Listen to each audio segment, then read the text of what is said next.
जो पंडाल में खड़े हैं वो बैठ जाएंगे। आप जिस कार्य के लिए आई हैं वो सबसे महत्वपूर्ण कार्य अब होने जा रहा है। जो खड़े हैं वो बैठ जाएं, जो खड़े हैं आसपास भी खड़े हैं वो बैठ जाएंगे। बोलिए भगवान महावीर स्वामी की जय। चमत्कारी तपस्वी श्री रूपचंद जी महाराज की जय। प्रभु महावीर स्वामी का सहारा मिल गया मुझको। प्रभु महावीर स्वामी का सहारा मिल गया मुझको। फंसी मझधार थी नैया किनारा मिल गया मुझको। कोई हसरत तमन्ना नहीं बाकी मेरे दिल में। कोई हसरत तमन्ना नहीं बाकी मेरे दिल में। जिसे आंखें तरसती थी, जिसे आंखें तरसती थी, वो नजारा मिल गया मुझको, वो नजारा मिल गया मुझको। सर्वप्रथम 24वें अवतार शमन भगवान महावीर स्वामी के चरणों में शत शत वंदन। पाद पर विराजित सभी गुरु भगवंतों एवं समस्त साधु वृंद के चरणों में शत शत वंदन करने के पश्चात उपस्थित धर्मानुरागियों सादर जय जिनेंद्र। आवाज नहीं आई, जय जिनेंद्र। लुधियाना की ये धर्म भूमि गुरु भगवंतों के आशीर्वाद कही है आकाश। श्रद्धालु की ये उमड़ते में और धर्मोल्लास का सतरंगी इंद्रधनुष देखती हूँ तो बस देखती ही रह जाती हूँ। आज का सूरज, आज की सुबह, आज का दिन कोई आप में नहीं है।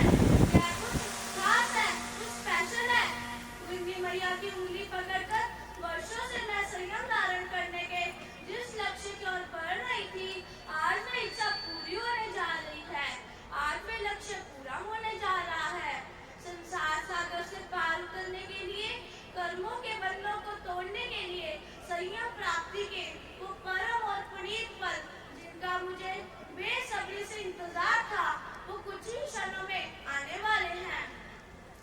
अक्सर सब मुझे पूछते हैं कि आप संसार को छोड़कर, सुख सुविधाओं को छोड़कर संयम के पथ पर क्यों जाना चाहती हो। एक बार संसार को एक्सपीरियंस तो करके देखो कि संसार में सुख है या दुख। मैं आपसे पूछना चाहती हूँ कि एक आग में हाथ डालने से हाथ जल जाता है, ये जानने के लिए आग में हाथ डालना क्या जरूरी है।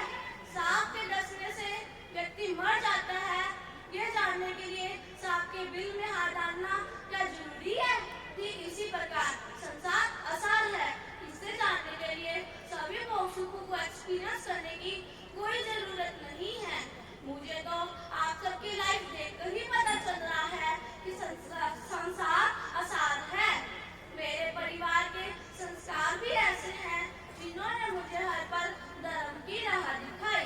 मैं उस परिवार से हूँ जिस परिवार की एक कोहिनूर हीरे ने विगत 23 वर्षों से अपनी जिंदगी जिन शासन को समर्पित की हुई है। मेरी गुरनी मधुर गायिका कोकिल कंठी महासाध्वी श्री चित्रा जी महाराज, जिन्होंने मुझे संयम पथ पर चलने के लिए हमेशा एनकरेज किया। आज उनका नंबर लेकर ही मैं संयम पथ पर चलने के लिए तैयार हुई हूँ। मैं हमेशा सोचती थी कि दुनिया में सुख कहाँ है।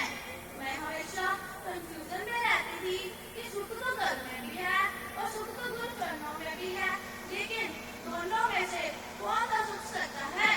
तो मैंने शालीपत्र जी की कहानी सुनी और सोचा कि शालीपत्र जी के पास तो मेरे से भी अधिक अनंत गुना सुख था, तो उन्होंने उन सुखों को क्यों छोड़ा। ये सोचते सोचते मेरी प्रॉब्लम का सोल्यूशन मिल गया कि अगर संसार में सुख होता तो रिद्धि सिद्धि के धनी शालीपत्र संसार का त्याग क्यों करते। अगर संसार में सुख होता तो आज तक अनेकों राजे महाराजे चक्रवर्ती इत्यादि हाथ काट के मृत्यु हुए भी उन सब नश्वर चीजों को छोड़कर संयम के पथ पर क्यों चलते। क्योंकि वे सब नश्वर सुख की नहीं बल्कि शाश्वत सुख की पहचान में थे। आज मैं भी शाश्वत सुख को पाने के लिए संयम के पथ पर अग्रसर होने जा रही हूँ। जब तक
देखिए, अभी अभी आपने विरक्त आत्मा मुमुक्षु वैरागन युविका जी के अपने हृदय के उद्गार सुने और अभी अभी